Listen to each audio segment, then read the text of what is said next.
رات کا پچھلا پہر تھا، دن بھر کا تھکا ہارا قافلہ پڑا سو رہا تھا۔ اچانک شور اٹھا، ڈاکو آ گئے۔ سوئے ہوئے مسافر ہڑبڑا کر اٹھے اور اپنے سامان کو سنبھالنے لگے۔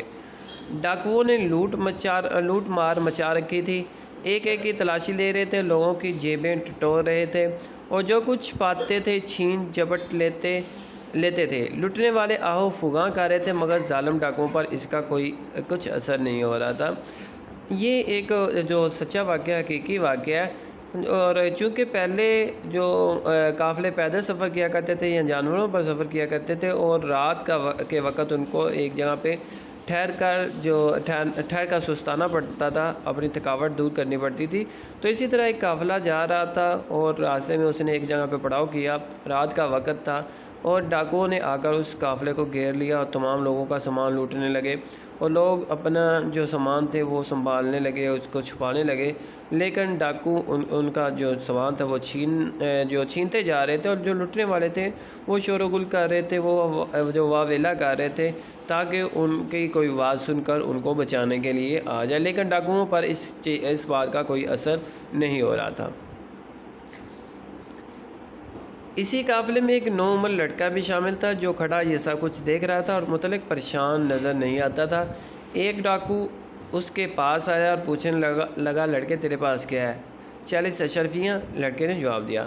ڈاکو مذاق سمجھ کر آگے بڑھ گیا۔ دوسرا ڈاکو آیا تو لڑکے نے اسے بھی یہی جواب دیا۔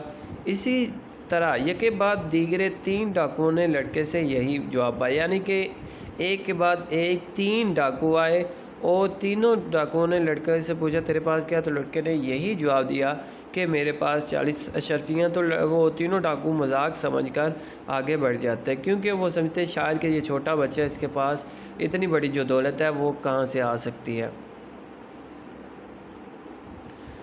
ڈاکوؤں کے سردار تک یہ بات پہنچی، اس نے لڑکے کو پکڑ منگوایا اور پوچھا لڑکے تیرے پاس کیا ہے؟ لڑکے نے اطمینان سے جواب دیا 40 اشرفیاں۔ سردار نے پوچھا کہاں ہے 40 اشرفیاں؟ میرے کرتے کی تہہ میں سلی ہیں، لڑکا بولا۔ کرتے کی تہہ کھولی گئی تو سچ مچ 40 اشرفیاں نکل آئیں۔ سردار نے حیرت سے کہا لڑکے تو نے اتنی بڑی رقم چھپا کیوں نہ لی؟ میری ماں نے مجھے نصیحت کی تھی کہ بیٹا ہمیشہ سچ بولنا، میں سچ بول کر گناہ گار کیوں بنتا؟ لڑکے نے جواب دیا۔ تو جب یہ بات جو تھی وہ ڈاکوؤں کے سردار تک پہنچی تو اس نے لڑکے کو منگوایا اور پوچھا کہ لڑکے تیرے پاس کیا ہے؟ تو لڑکے نے وہاں پر بھی ڈاکوؤں کے سردار کے سامنے بھی گھبرانے کے بجائے اطمینان سے یہ جواب دیا کہ میرے پاس 40 اشرفیاں۔ اس نے پوچھا کہاں ہیں؟ اس نے کہا کہ میری ماں نے میرے کرتے کی جیب کے جو تہہ ہے اس میں جو سلائی کی ہوئی ہیں۔ تو اور اس نے کہا کہ اتنی بڑی دولت ہے تو نے چھپا کیوں نہیں لی؟ اس نے کہا کہ میری ماں نے مجھے یہ نصیحت کی تھی کہ بیٹا جھوٹ نہیں بولنا زندگی میں، کیونکہ جھوٹ بولنے والا گنہگار ہوتا ہے، تو میں جو جھوٹ بول کر کیوں گنہگار ٹھہرتا۔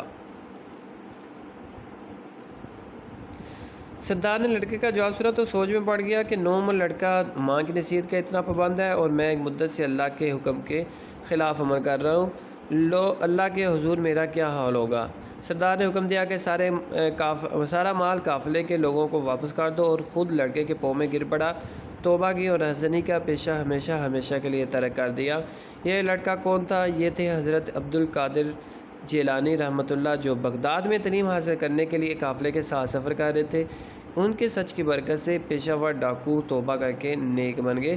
تو یہ ایک فرد کے، ایک شخص کے، جو ایک بچے کے سچ کی وجہ سے کی برکت سے اللہ تعالیٰ نے ایک جو پیشہ ور ڈاکو کو اور ڈاکوؤں کے سردار کو یہ توبہ کرنے کی جو توفیق عطا کی۔ تو جو سچ ہے اس کی بہت طاقت ہے اور اللہ تعالیٰ بھی سچوں کی مدد کرتے ہیں، اور جو جھوٹے ہوتے ہیں، جھوٹ بولتے ہیں، ان کے جو اللہ تعالیٰ ان کے ساتھ ناراض ہوتے ہیں، جیسا کہ نبی کریم صلی اللہ علیہ وسلم کی حدیث بھی ہے کہ آدمی جب سچ بولتا ہے اور ہمیشہ وہ سچ بولتا رہتا ہے یہاں تک کہ وہ اللہ تعالیٰ کے ہاں سچوں میں لکھ دیا جاتا ہے، اور جو آدمی جھوٹ بولتا ہے ہمیشہ وہ جھوٹ بولتا رہتا ہے اور یہاں تک کہ اللہ تعالیٰ کے ہاں وہ جھوٹوں میں لکھ دیا جاتا ہے۔ اور جو سچ ہے وہ انسان کو نیکی کی طرف لے کر جاتا ہے اور نیکی جنت کی طرف لے کر جاتی ہے، اور جو جھوٹ ہے وہ انسان کو گناہ کی طرف لے کر جاتا ہے، اور گناہ جو ہے وہ انسان کو آگ کا ایندھن بننے کا سبب بنتا ہے، انسان کے آگ کا ایندھن بننے کا سبب بنتا ہے۔ تو جو جھوٹ ہے اس کی جو بو ہے اس سے فرشتے بھی نفرت کرتے ہیں. جب انسان جھوٹ بولتا ہے تو فرشتے بھی اس کی بو سے اس انسان سے دور چلے جاتے ہیں. اور جھوٹ کو ام الخبائث کہا جاتا ہے، یعنی کہ تمام جو گناہوں کی جو جڑ ہے وہ جھوٹ کو کہا جاتا ہے. تو عزیز طلبہ، ہمارے لیے اس میں یہ نصیحت ہے کہ ہمیں زندگی میں کبھی بھی سچ کا دامن نہیں چھوڑنا چاہیے، کبھی بھی جھوٹ کا سہارا نہیں لینا چاہیے.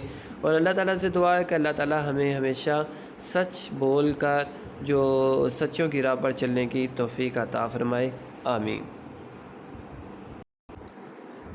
پہلے بچوں، آج کی آپ کی جو ڈائری ہے وہ خط ناراض دوست کو منانے کے لیے اور کہانی سچ کی برکت، یہ آپ نے یاد کرنی ہے. اگلے سبق تک کے لیے اپنا بہت سارا خیال رکھیے گا. اللہ تعالیٰ ہم سب کا حامی و ناصر ہو. آمین.